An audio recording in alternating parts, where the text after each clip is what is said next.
Nous nous intéressons ici à l'étude de la modulation d'amplitude et plus particulièrement à la détermination du spectre du signal modulé en amplitude, ce notamment afin de déterminer l'encombrement spectral du signal modulé. Alors on rappelle que le principe de la modulation, c'est de permettre de transmettre un message appelé M de t, qui est à la base un message de basse fréquence, à travers un canal de transmission qui est plutôt destiné à laisser passer des hautes fréquences. Alors pour cela, on utilise un signal haute fréquence qu'on appelle la porteuse. Et dans le cas de la modulation d'amplitude, on va pouvoir cacher le message M de t dans l'amplitude de la porteuse, de telle sorte que le signal émis, modulé en amplitude, sera de la forme une constante plus une autre constante fois le message M de t, et le tout fois la porteuse. Et ça nous génère le signal S de t, qui est le signal modulé en amplitude. Alors, on se pose la question de déterminer le spectre de ce signal modulé. On va se placer dans un cas particulier où M de t est un signal ici sinusoïdal, avec une amplitude A, alors c'est pas le même A qu'ici, c'est un abus de notation, fois cosinus de pi f0t, et la porteuse, qui est rappelée ici comme une sinusoïde de fréquence fp. On se place aussi dans le cas particulier où S de t est directement le produit de k fois M de t fois P de t, autrement dit que le terme A ici est nul, est considéré comme nul. Alors c'est un cas particulier, on pourrait démontrer le cas général où A est non nul, mais ça n'apporte pas grand chose en plus. Alors sur une même figure, on peut représenter le spectre en basse fréquence de M de t, qui ici est une sinusoïde, donc on repère bien en basse fréquence M de t à la fréquence f0, et P de t, la porteuse, qui est elle-même une sinusoïde, à haute fréquence. Et la question qu'on se pose maintenant, c'est déterminer le spectre de S de t. Alors pour faire cela, on va exprimer S de t comme une somme de plusieurs sinusoïdes, et on a la formule cos A cos B égale 1 demi de cos A moins B fois cos A plus B.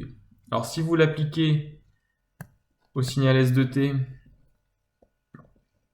qui est égal à K fois M de t fois P de t, c'est-à-dire Ka cosinus de pi f0t cosinus de pi fpt, eh bien vous allez pouvoir démontrer que, après un petit calcul, le spectre de S de t est composé de deux raies d'une certaine amplitude à déterminer et symétrique autour d'une fréquence à déterminer. Alors je vous laisse déterminer ce point. Donc normalement vous devez avoir trouvé que le spectre du signal modulé S de t est composé de deux raies proches, l'une située, alors représentons fp ici, une située à fp plus f0 et l'autre identique mais située à fp moins f0, donc à la même distance de fp mais à gauche cette fois-ci fp moins f0. L'amplitude de ces deux raies étant de Ka sur 2. Alors, on rappelle que fp, qui est la fréquence de la porteuse, est bien supérieure à la fréquence f0, qui est la fréquence du signal modulant M de t, donc le signal modulant M de t qu'on peut rappeler ici, qui avait une amplitude A, donc ça c'était M de t, et qui était en fréquence f0. Et la porteuse qui était avec une amplitude de 1, ici. Donc, f0 étant très petit devant fp, les deux raies correspondant au signal S de t sont très proches de la fréquence porteuse. Donc, se situent bien, comme attendu, dans le domaine des hautes fréquences, alors que le message initial M de t est dans le domaine des basses fréquences. Alors, on a donc bien réalisé une modulation en passant de M de t à S de t. Alors, comment on pourrait prévoir maintenant qu'on vient de démontrer ça par le calcul, comment pourrait-on prévoir par une petite technique graphique le spectre de n'importe quel signal modulé? Eh bien, regardez quelque chose d'intéressant. Imaginons que, analysons déjà le schéma, on voit qu'à cet endroit-là, on a la distance f0. Cette distance f0 se retrouve aussi sur ce segment, entre là et là, et aussi sur ce segment. Alors imaginons qu'on trace le symétrique du signal m de t par rapport à l'axe des ordonnées. On aurait donc ce graphique-là, et là on aurait le symétrique de m de t par rapport à l'axe des ordonnées. Alors je vais le dessiner plutôt en pointillé, puisque ça n'a pas a priori de signification réelle, puisque pour l'instant il est à la fréquence moins f0. Eh bien, comment déterminer le spectre du signal modulé? Il suffit de translater l'ensemble de l'arrêt correspondant à m de t et de son symétrique vers les hautes fréquences en les décalant de fp vers la droite. Et on s'aperçoit que le spectre du signal s de t est constitué de ces deux raies, celle de m de t, celle-ci, qui devient celle-ci en fp plus f0, et celle du symétrique de m de t qui était en moins f0, qui devient ici une raie en fp moins f0.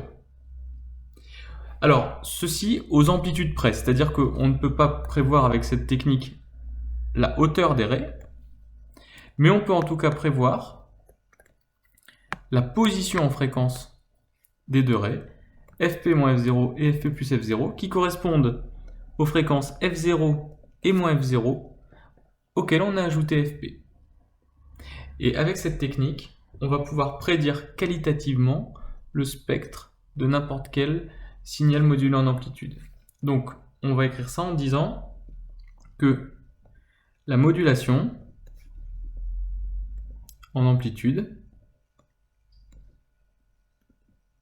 entraîne un décalage du spectre de m plus son symétrique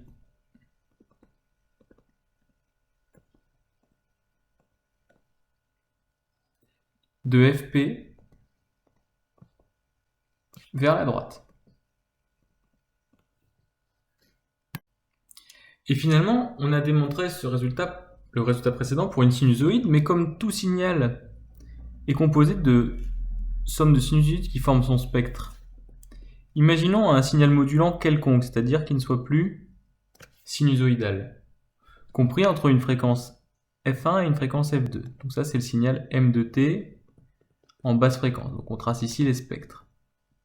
Comment pouvons-nous prévoir qualitativement le spectre du signal s de t modulé en amplitude correspondant à m de t? Eh bien, ce que nous allons faire, c'est que nous allons commencer par tracer le symétrique de m de t, qui est lui compris entre moins f1 et moins f2. Et cet ensemble, c'est-à-dire m de t plus son symétrique, nous allons le décaler vers la droite de plus fp, la fréquence porteuse. Donc la porteuse, on peut représenter schématiquement où est-ce qu'elle serait, p de t en fp, et le signal modulant qu'on dessine habituellement en bleu serait de part et d'autre de fp. Alors, j'essaye de représenter bien la symétrie. Donc ici on serait à fp plus f1, fp plus f2, ici fp moins f1 et fp moins f2. Alors c'est une méthode qualitative pour déterminer la localisation du spectre de S de t. Alors bien entendu, on ne connaît pas les amplitudes relatives de ces spectres, mais c'est pas ce qui nous intéresse le plus. Ce qui nous intéresse le plus en général, lorsqu'on détermine le spectre du signal modulé, c'est l'encombrement spectral, c'est-à-dire la place qu'il prend dans le spectre.